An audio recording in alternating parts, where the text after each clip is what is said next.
Hello, welcome or welcome back to my channel. Today I'll be showing you how to do the RickRack ribbing or RickRack. The RickRack ribbing or RickRack.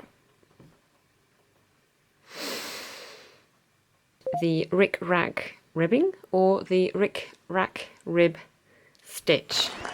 Okay, I got it. This ribbing is a variation on the 1x1 rib, in that it looks like there is one column of purl stitches, and these are just regular purl stitches. You purl them on one side and you knit them on the other side. And then you have this one, seemingly one column of zigzagging knit stitches. This column is actually consists of 2 stitches to make this effect.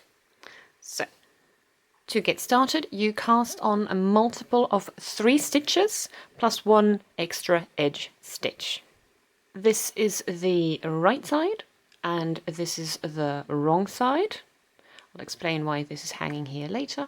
It is a repeat of 2 rows, and we're starting with the right side row.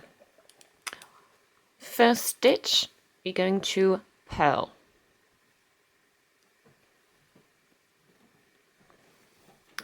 And then the next, for the column that zigzags, you do a variation both on this row and on the other row. You do a variation of, you first do the second stitch of the pair, and only then do you do the first stitch of the pair.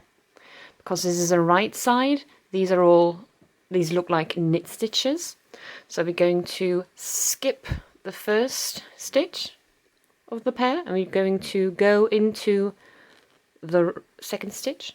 I'm going to knit it, going to keep both of them on, and now make sure that just going to force it a little bit, that this loop here, this connecting one, isn't too loose for a neater effect. Just make it as tight as you would if you were doing a regular 1x1 rib. So now we're going to knit the first stitch, and only now can you slip both of them off. And this is what you repeat throughout, namely purl 1, and then with your right needle behind the left needle, knit the second stitch of the pair, and only then do you knit the first stitch of the pair. Granted, you might sometimes have to shimmy it in a little bit or space them apart a little bit with your nail. That's fine, that's normal. So you repeat that all the way to the end and you purl the last stitch. Now, in case you're wondering how am I going to remember that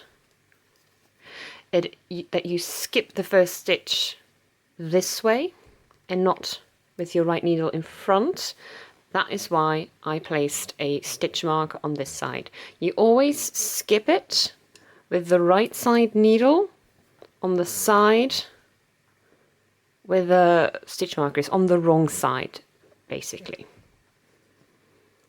So with the right needle, you go behind your left needle, because this is where the stitch marker is, this is where the wrong side is.